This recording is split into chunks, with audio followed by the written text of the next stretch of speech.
Hello बच्चों, कैसे हैं आप। मैं आपकी टीचर सुमन शर्मा एक बार फिर से अपने चैनल पर आप सभी बच्चों का स्वागत करती हूं और आशा करती हूं कि आप सब बच्चे भी मस्त होंगे, बिंदास होंगे और प्रसन्नचित होंगे। तो बच्चों, आज मैं कक्षा 4 आमोदनी हिंदी पाठमाला से पाठ 3 धैर्य का फल आपको समझाने जा रही हूँ। ये एक मोटिवेटेड कहानी है, प्रेरक कहानी है और आप इससे ज़रूर प्रेरणा लेंगे। पाठ को समझाने से पहले मैं आप सबसे अनुरोध करना चाहूँगी कि प्लीज़ आप मेरे चैनल को लाइक करें, शेयर करें, सब्सक्राइब करें और कमेंट भी ज़रूर करें कि आपको हमारा समझाया हुआ कैसा लगता है, जिससे हमें मोटिवेशन मिले, हम आपके लिए और बेहतर और आसान लफ्ज़ों में अर्थ ला सकें। तो बच्चों, शुरू करते हैं। धैर्य कड़वा है लेकिन इसका फल मीठा है। जीन जैक्स रूसो ने ये पंक्ति लिखी है कि धैर्य हमेशा पेशेंस करना कई बार बड़ा कड़वा लगता है, बड़ा यूँ लगता है अरे सबसे लास्ट में मैं रह गया, मेरे हिस्से में तो कुछ आया ही नहीं, लेकिन उसका फल बहुत ही मीठा होता है। इसलिए कभी भी धैर्य रखने से घबराना नहीं चाहिए। ये बहुत बड़ी चीज़ है धैर्य रखना। एक समय की बात है, बहुत समय से देश में वर्षा नहीं हुई थी, जिसके कारण अनाज की कमी हो गई थी। देश भर में अकाल पड़ गया, यानी जब बारिश नहीं होगी तो फसल कहाँ से होगी, और जब फसल नहीं होगी तो अनाज की कमी आ गई। इसे अकाल कहते हैं। लोग रोटी के लिए भी तरसने लगे। देश के कई बड़े बड़े साहूकारों ने ऐसे ही समय के लिए अनाज के गोदाम भरे थे। उन्होंने लाभ कमाने के लिए अनाज महंगे भाव से बेचना शुरू कर दिया।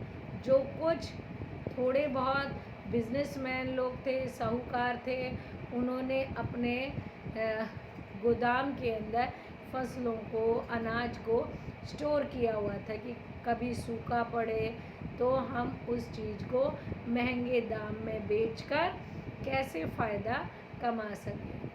लेकिन एक साहूकार बहुत दानी और धर्मी था, धर्मात्मा था, उसमें दया थी और वो बहुत ही दान करने में विश्वास रखता था। उसने अपने घर के बाहर भंडारा लगा दिया। भंडारे में क्या होता है? खाना दान देने का।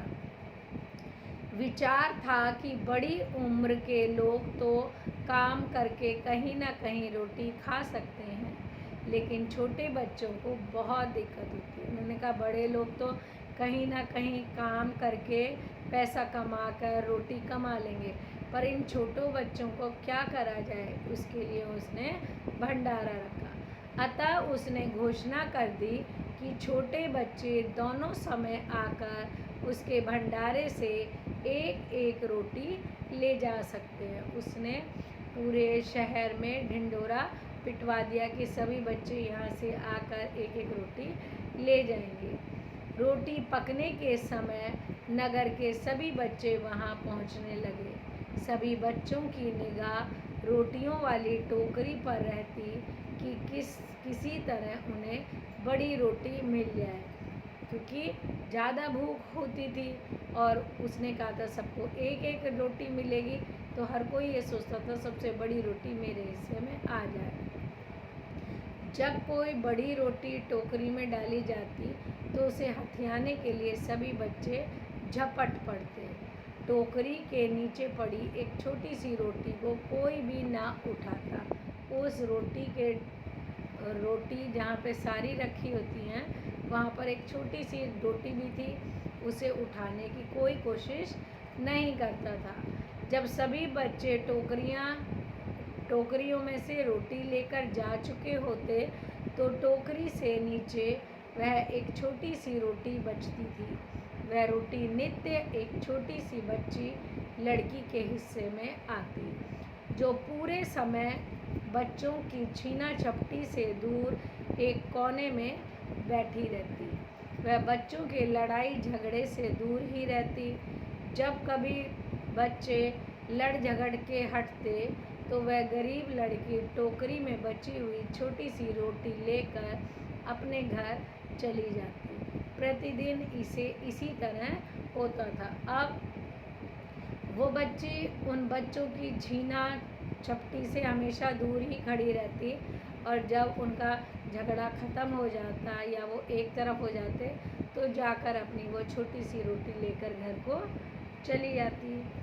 एक दिन घर पहुंचकर उसने खाने के लिए रोटी का कौर तोड़ा तो उसमें से एक सिक्का निकला। जब लड़की ने दूसरा कौर तोड़ा, एक सिक्का और निकला। लड़की ने सिक्के अपनी माँ को दिखाए। उसकी माँ ने कहा, बेटी, ये तो सोने के सिक्के हैं जो बड़े बड़े साहूकारों के पास होते हैं। तू अभी उस साहूकार के घर पे जाकर ये सिक्के उन्हें वापस करा।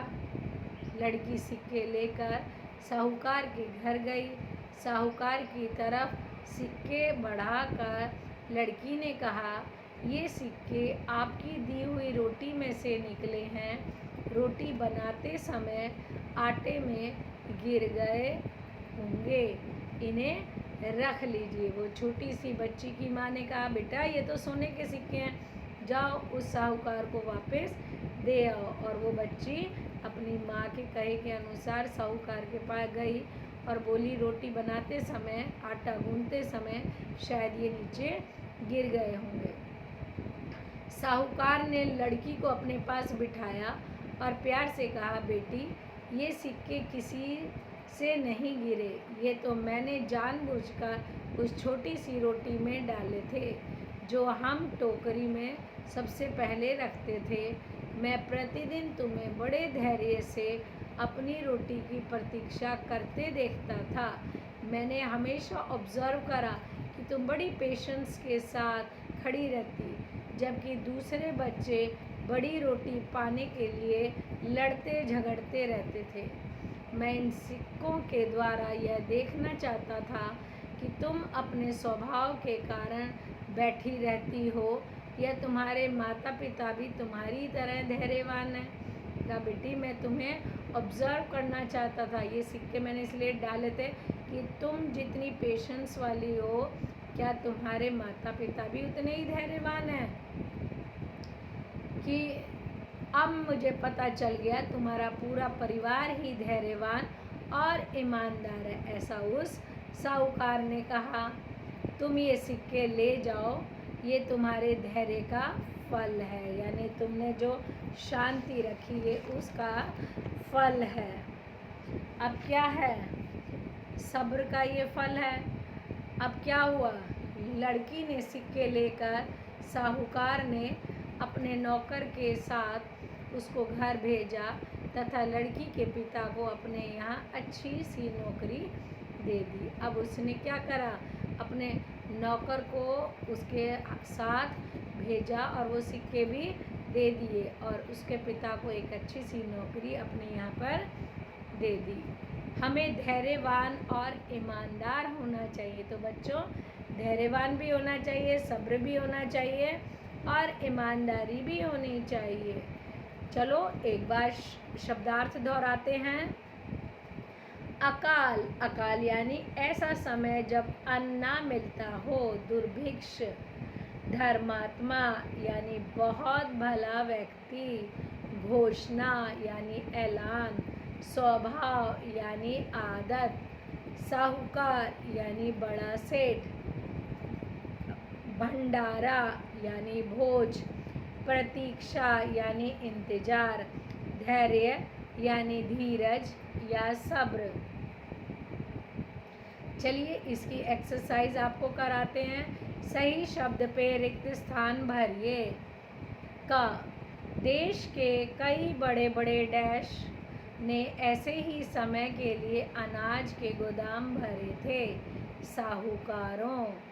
खा, एक साहूकार बहुत डैश तथा धर्मात्मा था, दानी। ग, डैश के नीचे पड़ी एक छोटी सी रोटी को कोई भी ना उठाता। टोकरी। घ लड़की ने डैश अपनी माँ को दिखाए। क्या दिखाए? सिक्के। अणा तुम्हारा पूरा परिवार ही धैर्यवान और ईमानदार है। ईमानदार। अब सही गलत के चिन्ह लगाइए। का वर्षा ना होने के कारण पूरे देश में अनाज की कमी थी।